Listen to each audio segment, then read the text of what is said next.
You know what? I bet you ever on Jewish time. I'm telling you. They're going to start to drift in. But I hope our real estate. Oh, we're going to come look at this. My age, I'm sure he is. I just want to feel like downtown. I think she wants to be anywhere except for New York. Everything bad.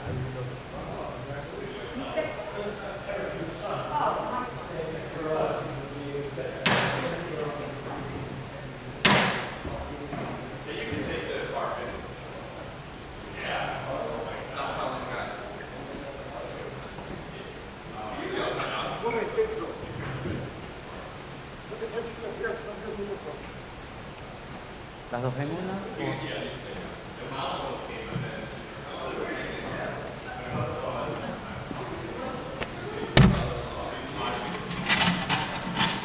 You need a tape? A tape? This one. This? This one. Yes, this. ¿Me ponen de lado o donde Robert Office? ¿Sí? Robert Office.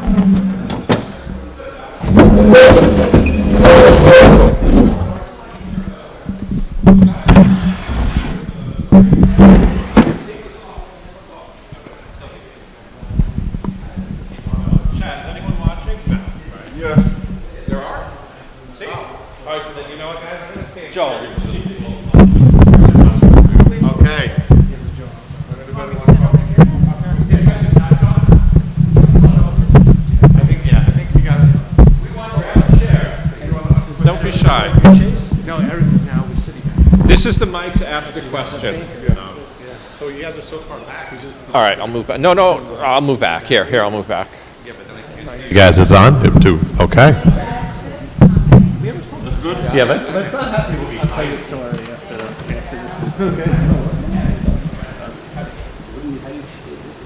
this. All right.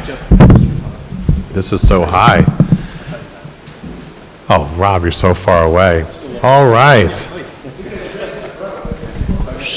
Joel, you should be on my right, not on my left. Ha ha ha. Most people to your right. Almost everyone is, but not today. I'm going to be nonpartisan, and I'm going to be. You're centerist. I'm center. So, hi guys, I'm Todd. Nice to meet you guys. All right, so welcome to the. I don't even know what this is. The 10th annual or something like that. 12th. 12th. It's been here a long time. Todd Talks. And so we. Okay, yes, that was Chad. That was Chad's talk. Chad's chat. So we have a lot. Sorry. So we have a lot to talk about, and we have a little bit less time than normal. So, what's up, Doc? Wow, we have a lot of doctors in the house here. So I wanted to start off today talking about the UN General Assembly. Very quickly, succinct, not too much, but I thought it really was a great way to kind of hear and understand where world leaders are coming today. So we just had the 77th UN General Assembly, also known as UNGA or UNGA, and 193 member states were there, presented their views on global affairs. And so we had our own president speak, where he challenged Russia's ongoing aggression in Ukraine. He spoke about Israel. He reaffirmed his commitment to Israel's security. He did talk about two states for the Israelis and the Palestinians, and he also discussed preventing Iran from getting a nuclear weapon. The Iranian president, Ibrahim Raisi, criticized Western leaders, surprise, surprise, while hailing Iran as a model of human rights and justice. And Raisi made a thinly veiled call, of course, as usual, for the destruction of the state of Israel, just days after denying the Holocaust and threatening Arab nations who are making peace with Israel. And as Raisi spoke, as we now know, protests were erupting throughout Iran because of the death of a woman who showed her hair, took off her head covering, and the morality police arrested her, whatever, beat her, and she unfortunately passed away. A day after that speech, the U.S. Treasury, by the way, imposed sanctions on the morality police and other senior security officials that are related to that regime. Israeli interim Prime Minister Yair Lapid used his speech to stress the needs to prevent Iran from acquiring nuclear weapons while talking about Israel's extraordinary efforts and achievements in his pursuit of peace. He said, quote, "The only way to prevent Iran from getting a nuclear weapon is to put credible military threat on the table and then, and only then, to navigate a longer and stronger deal with them," said Lapid. President Mahmoud Abbas, on the other hand, from the Palestinian Authority, spoke that Friday and dedicated to his speech to calling Israel an apartheid state, saying that the Oslo Accords are, quote, "are not valid anymore as a result of the persistent violations by Israel." Abbas said Israel is, quote unquote, "destroying a two-state solution," which proves with conclusive evidence that they do not believe in peace, but in the policy of imposing a fait accompli by brute force and aggression. This is Abbas, this isn't me. And therefore, his view is that Israel is no longer a partner that he could talk with. His remarks also came, ironically, 2 days after Lapid spoke about a two-state solution. Abbas also said that the Palestinians would work to join a number of international forums, including the World Health Organization, and would go to the International Criminal Court to, quote, and all courts of the world to ask to hold Israel accountable. After considerable pressure from the United States, Abbas is not moving forward with that effort to seek Palestinian statehood, as he said, with the UN Security Council. Meanwhile, Lapid held a number of bilateral meetings at the UN General Assembly with Turkish President Erdogan, the first time an Israeli president has done so since 2008. They discussed regional threats to terrorism, their newly normalized diplomatic ties. He also met with Jordanian King Abdullah to discuss the rising violence in the West Bank, which has been of deep concern to the Israelis, and expanding economic cooperation. There was also something that was very unique about the UN General Assembly that most people are not aware of, but it also saw the first in-person meeting of I2U2. Not U2 the band, but it is a multilateral body composed of Israel, India, those are the two I's. Wow. The two U's are the US and the UAE. The group discussed current agricultural and clean energy projects and their commitment to continue their economic partnerships. And during the which is a very unique thing. I mean, this is the Abraham Accords in its best. I will also tell you that during the UN General Assembly, I was fortunate to be part of a group of 25 Jewish leaders to meet with Lapid, where he thanked the United States for its support and also thanked its Jewish community.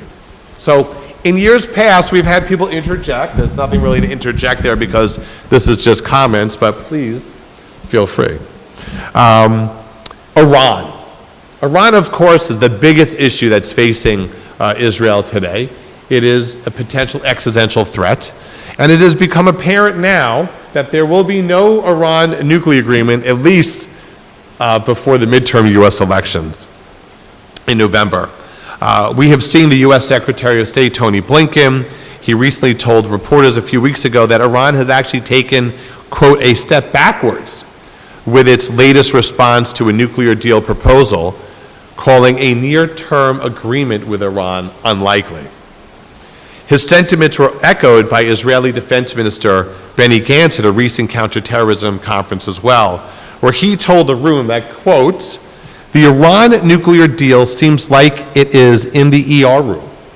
There is a period maybe after the elections, we'll see how it goes, end quote.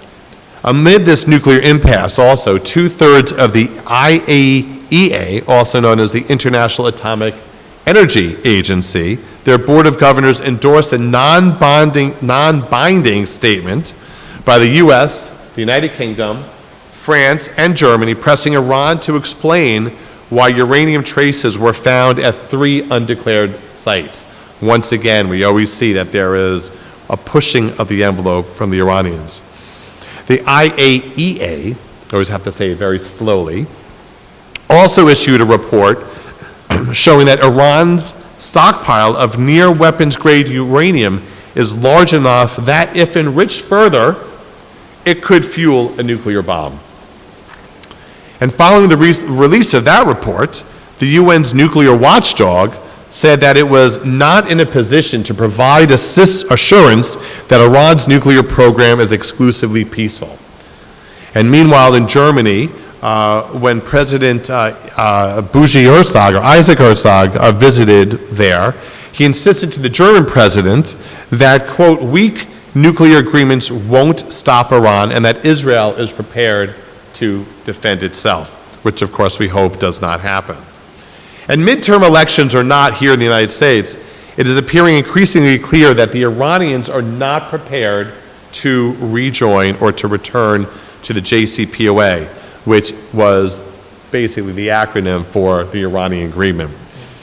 The formal U.S. response to Iran's latest draft, which has not been delivered, however, officials indicate that it is forthcoming. The Mossad director, David Barnea, was in Washington last month meeting with National Security Advisor Jake Sullivan, Secretary of Defense Lloyd Austin, and other top officials, where he reportedly provided them with additional intelligence on the Iranian threat. And as talks have continuously remained stalled, the United States continues to put more pressure on Iran this week in the form of sanctions. On Thursday, in response to the transfer of Iranian-made combat drones to Russia for use against Ukraine, the Department of the Treasury, our Department of the Treasury, announced sanctions on several entities responsible for the delivery of the drones to Russia. And a few weeks ago, the Ukraine's military, just so we know, reported its first encounter with an Iranian suicide drone that was used by Russia in the battlefield, or on the battlefield, sorry.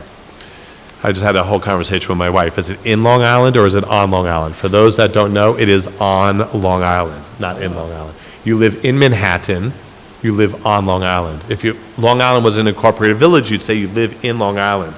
These are also very important things when we're dealing with Mideast peace talks about, do you live on or in Long Island? So, where was I? On Long Island. On Long Island. So, listen, we know that Iran's continuing to build up, its aggressive actions outside of this nuclear zone conversations. The Justice Department, the U.S. Justice Department, announced recently charges against 3 Iranians connected to Iran's Islamic Revolutionary Guard Corps for a global hacking campaign against local governments, public utilities, nonprofit institutions, including a domestic violence shelter and a children's hospital. The United States has said that the Iranian Ministry of Intelligence Security and its Minister of Intelligence has been engaging in activities against the United States and its allies. And following these designations, Secretary of State Blinken said that the United States will not tolerate malicious cyber activities, victimizing the backbone of the U.S. economy and critical infrastructure. And while this was going on, Albania just announced that it's going to sever ties with Iran because it concluded that Iran was responsible for a major cyber attack on its country in July.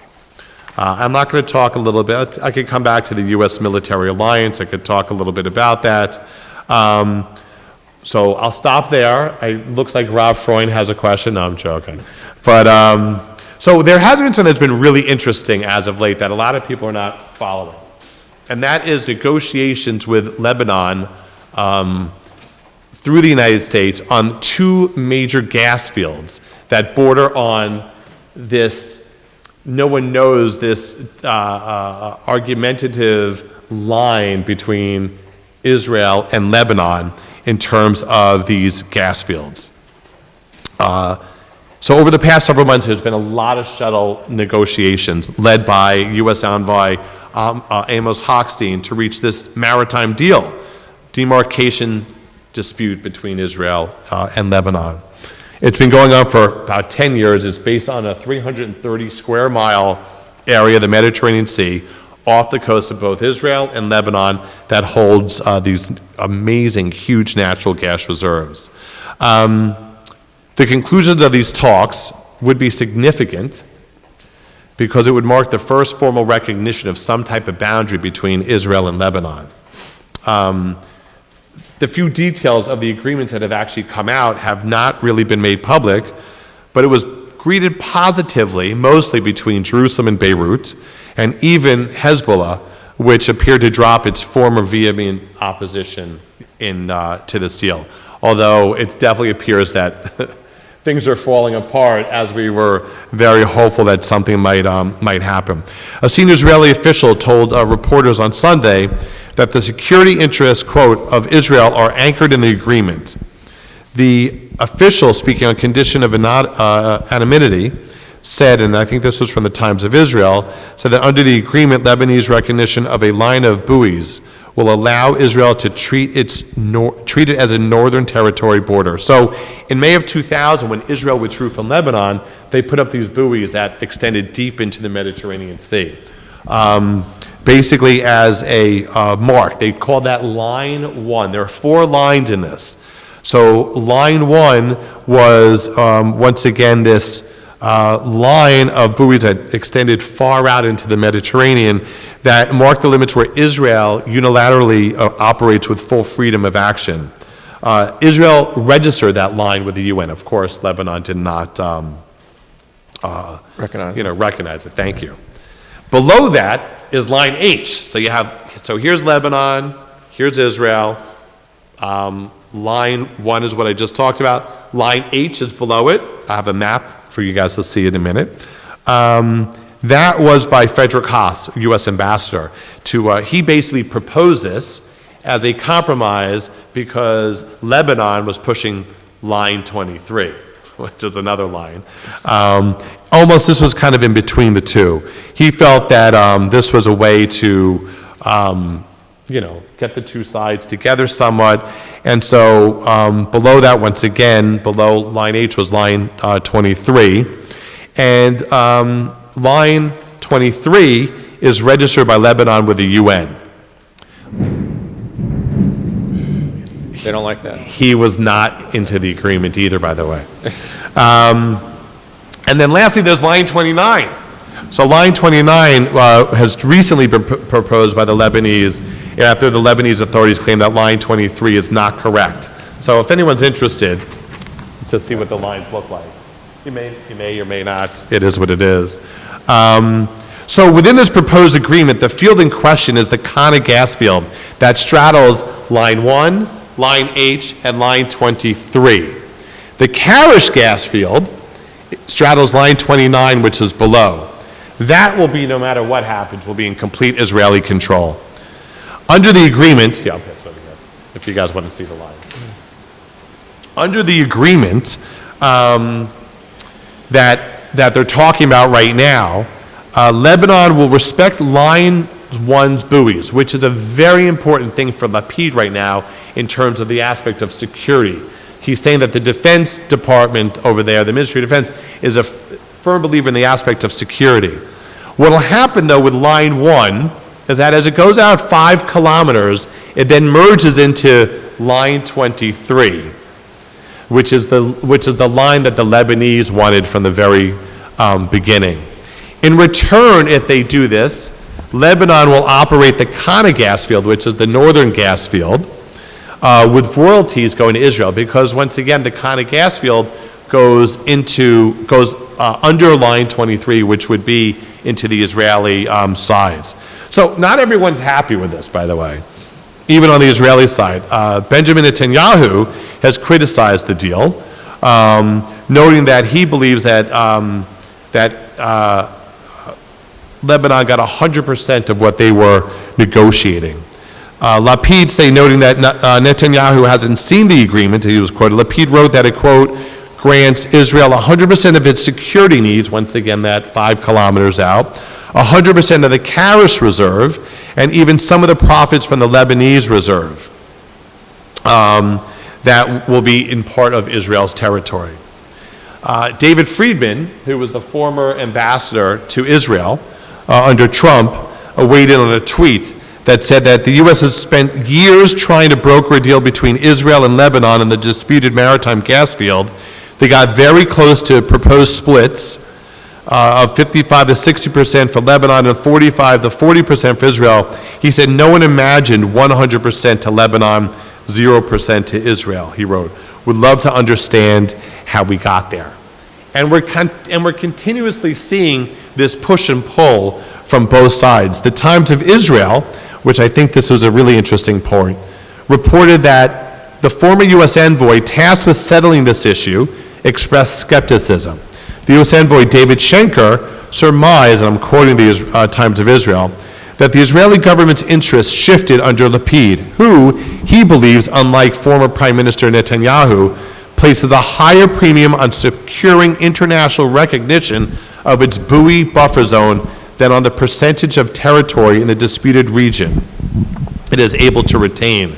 Moreover, Lapid's government apparently feels that allowing the dispute to drag on, particularly among escalating threats from Hezbollah, that it would respond if Israel began drilling at Karish were not in the interests of Israel. Schenker said, quote, "It seems that the government of Israel, such as it is, has made a determination that if a priority to come to an agreement with Lebanon about the economic zone, even if this is heavily in Lebanon's favor," Schenker said, "Israel receives something that is its defense establishment believes is beneficial in terms of the buffer zone extending further out, but in terms of the economic zone waters, Lebanon entered the negotiations asking for line 23, and it got line 23. So I can continue going on and about this because I wrote a lot more about it. But listen, on the Lebanese side, there's also issues, right? The Lebanese side now is not so happy with the security line. They don't like the buoy aspect. They believe that encroaches in on them. And now they're also talking about line 29, the bottom one. It said it's going to refuse to sign any agreement with any Israelis in the room, and that Total, the French energy giant, can only talk directly to Lebanon, and that it must start operations in the Kana gas field at the same time that Israel would do anything in the Karish gas field. And now they're talking about also not giving any of the royalties to Israel. So the ink is still wet. We have no idea where it's going to go, but we shall see. Yes, thank you. A question. Thanks, Doc. When you talk about I need a break. Do you have a glass of water, Rabbi? Oh, sorry. When you talk about negotiating with Lebanon, Yes. Are they negotiating? Is there the government of Lebanon? Is there really government, or you speak with Hezbollah, or? So yeah, so they are speaking with the de facto government of Lebanon, but Hezbollah, has been, Nasrallah has been throwing in his take on that. And actually, Nasrallah has taken a step back because, not really so sure why. I think that there's been a lot of pressure on them, in order to push this. And plus, there's a major energy crisis going on in Lebanon. So the Lebanese need this gas. They really need it really badly. Plus, the question here also, and I think this is something that I believe Netanyahu and those on the right are saying that there's also no guarantee that any of the money that comes from the Kana gas reserves will not go to Hezbollah. So they are negotiating with this kind of broken government that they have in Lebanon, and they're negotiating with Lapid.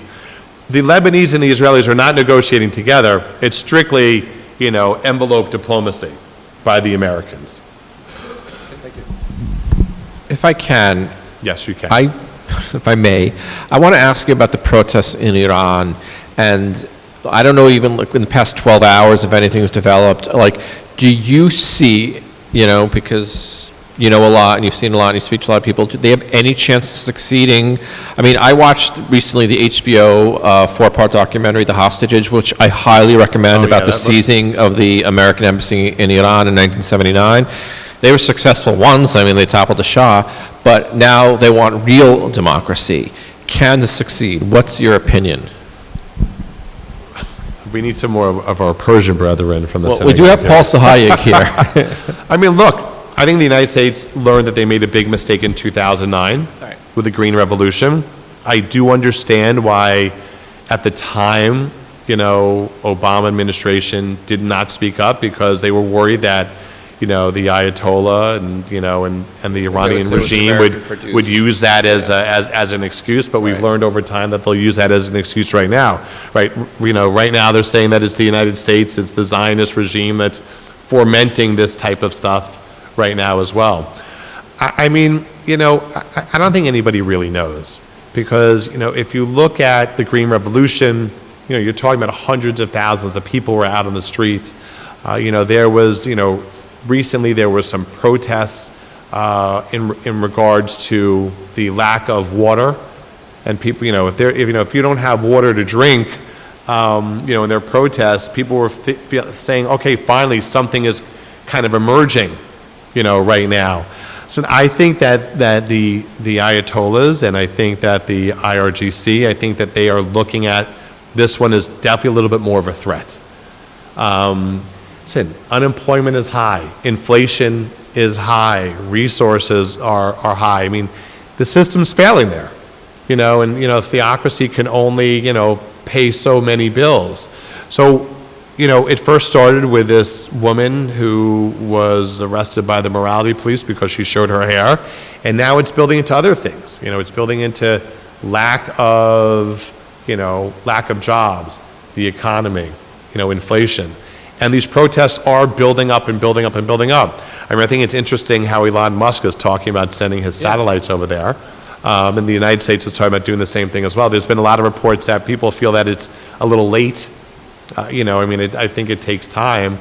So I'm hopeful, but we've seen this too many times before.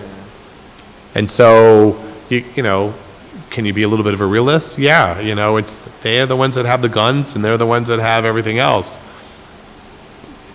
So I'm not really giving you an answer. I'm just saying that historically, we've seen this before many times in the past several decades. But it's a different time and it's a different world, and I think that with technology, the internet, maybe this is the time. What do you think? What do I think? I think, for the past, since Rosh Hashanah, I've been saying we pray for the protesters, the people of Iran.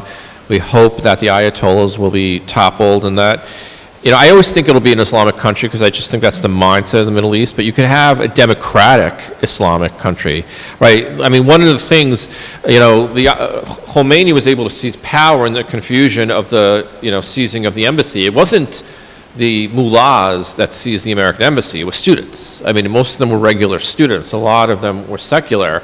And he just rammed through the Constitution, not that it would be a democracy or an Islamic democracy, but an Islamic republic. And it's been that way ever since. It's been a, theocracy.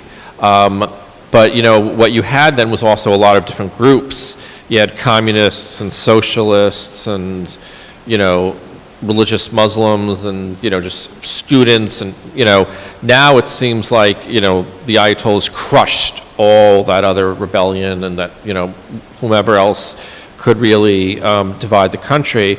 But I think the majority of the citizenry, from what I understand, hates the Ayatollah and, would like to see a change of government.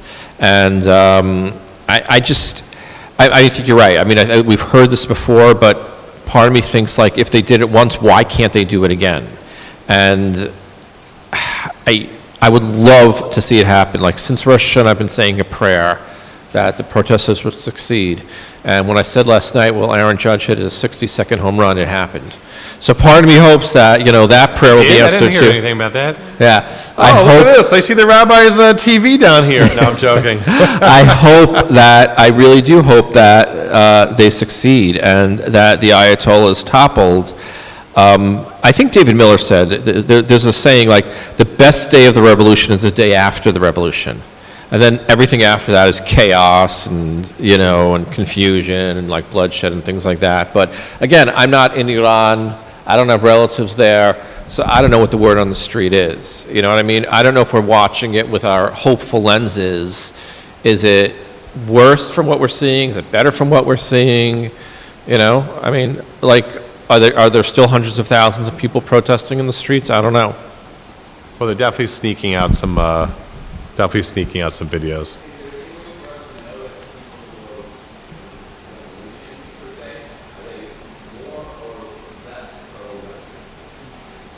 I would think they'd be all more pro-Western. I Yeah, mean, so the question- you can't get any less Western than the Ayatollahs.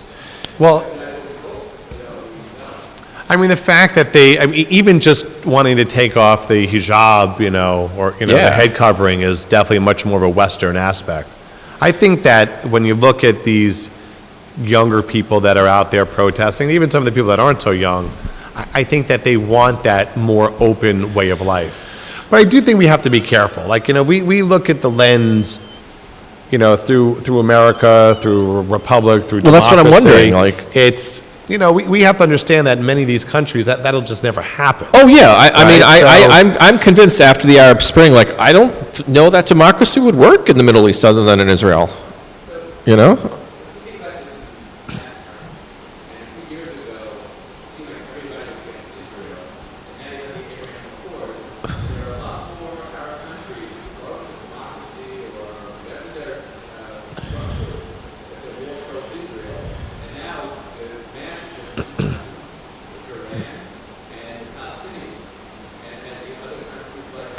It's Syria. No, it's more than that. It's yeah, yeah.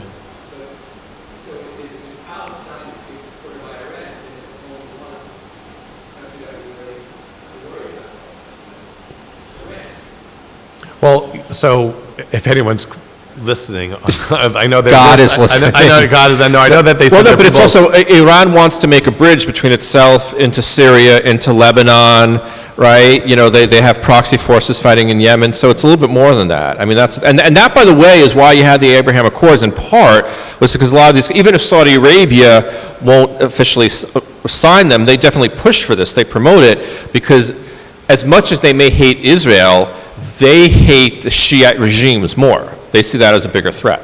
Yeah. So, yeah, I mean, listen, as we know, Iran is the biggest threat to, Middle East, peace or security, because it's not even just, don't forget, they're also going through Iraq. Right. So Oh it yeah. goes I forgot Iran, about that. Iraq, Syria, There's Lebanon. Iraq is majority Shiite. Yes. Make a rabbi at peace here. The problem that they have over there is... Take the microphone so Rob can hear. The problem they have over there is they don't have a leader. If they see, when the revolution started, they had a leader that was backed by England and US, a couple of other ones like Italy and Germany. You're talking about the and protesters don't have a leader. Right now, there is nobody to take over. When you talk about the Green Revolution, they had somebody. But the secret police over there just keep killing people and nobody cares about anything. So they're afraid of their lives. Obviously, they back off. This is the same thing. They don't have no direction. They don't have no leader. So they're blowing off some steam and they're just going to go back to their daily lives because No, I mean, I'm saying you're wishing for something that, like he said, I don't think it's happening so fast.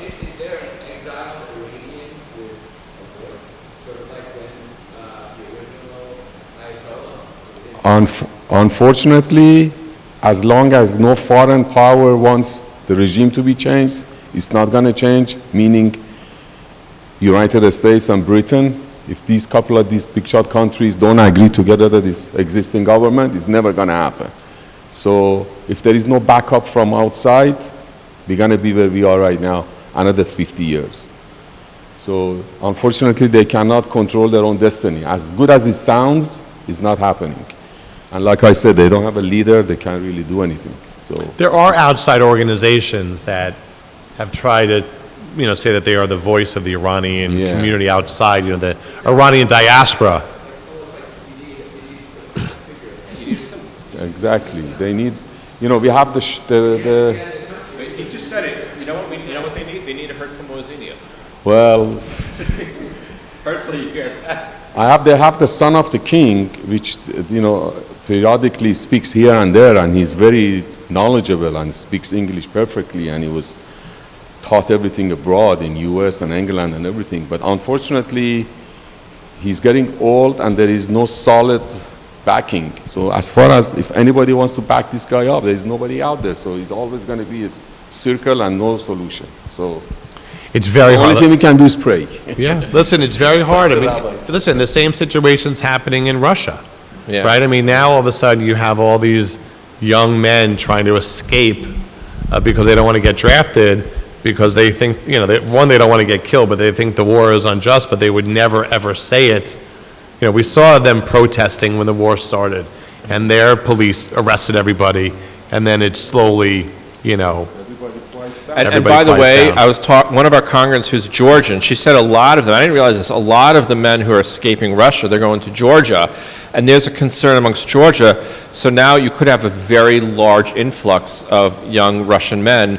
And then Putin can say, well, yeah, we have all these Russian citizens. See, you know, that's our country as well. And try to slice off a piece of Georgia like he did with Ukraine in 2014. And now he's in the Donetsk region. And now, of course, he's trying to take more of that. You know, so it's just almost like a no-win situation.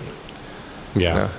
And I think Rob brings up a great point about, you know, Iran being that one country, because, you know, they have continuously, and this is part of the questions about the old JCPOA, any type of new agreement that they have with, you know, Iran, you know, will there be sanctions relief? Will there be money that will go to them? Because, you know, we know what they'll do with that money, whether it's, you know, causing upheaval in Yemen or with Hezbollah or with Hamas or Islamic Jihad, you know, whatever it might, or what's going on in Iraq and backing Bashar Assad in Syria, you know, where will that money go?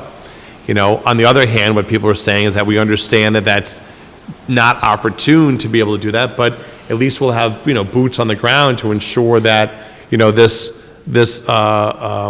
you know, nuclear rods that they have right now, this uranium, that if they decided to, they could produce a bomb. At least we would be there. Is that a good trade-off?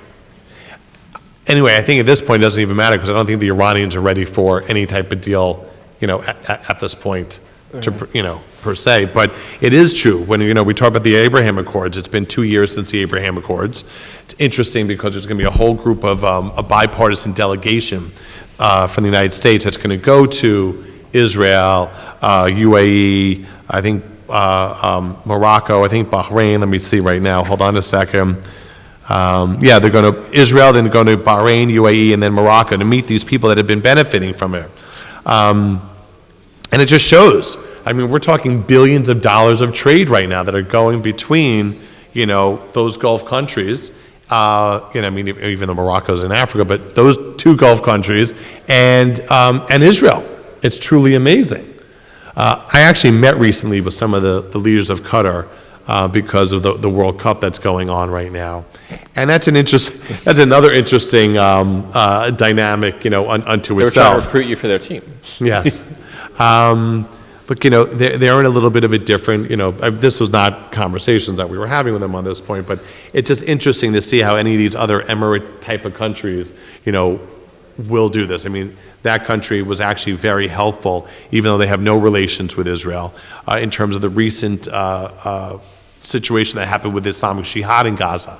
It was the Qataris, or however you pronounce them, that were very instrumental in terms of quieting things down. They've been very helpful because, you know, you do have the leadership of Hamas that's there as well, and they're kind of like a little bit of a go-between. That's really been very helpful in terms of trying to, you know, calm things down. They're actually building like a city in the West Bank right now, which we'll see how that goes in terms of any type of, Where you in know, the West Bank? I economic didn't know this. development. I forgot the name of it. They're starting to build something which will, you know, hopefully be, Right. you know, they'll see some economic fruits to that. Right. We should finish up in a minute because we have to do mincha. But does anyone have any other question or anything they want to ask, obviously related to the Middle East or, you know, politics? Although Todd could probably answer any question about soccer too. How big of a blow was it when they took out Soleimani to both Iran and the proxies in the IRGC? So how big of a blow was when they killed Soleimani? I mean, look, it was definitely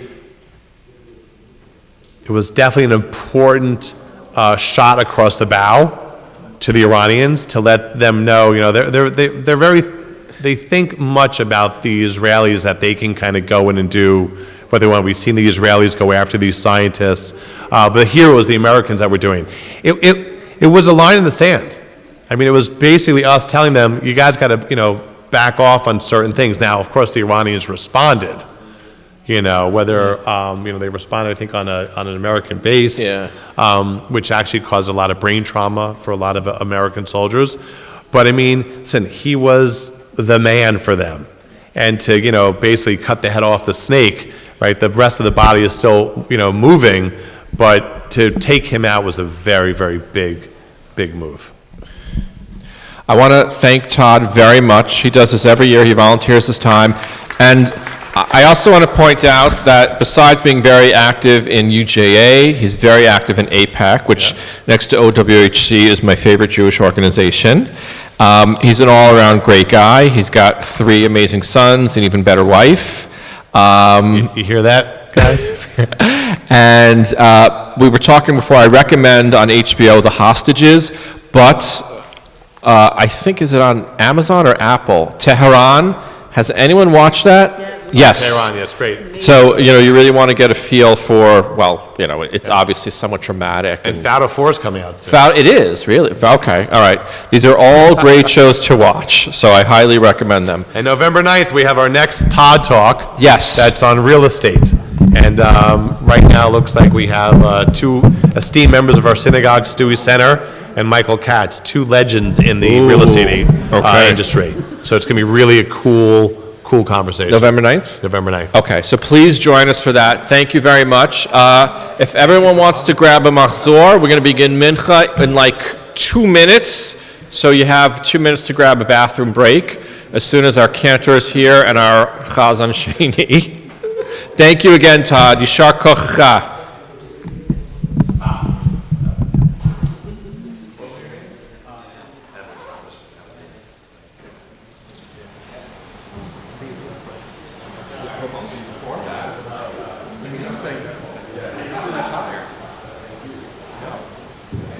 Yeah.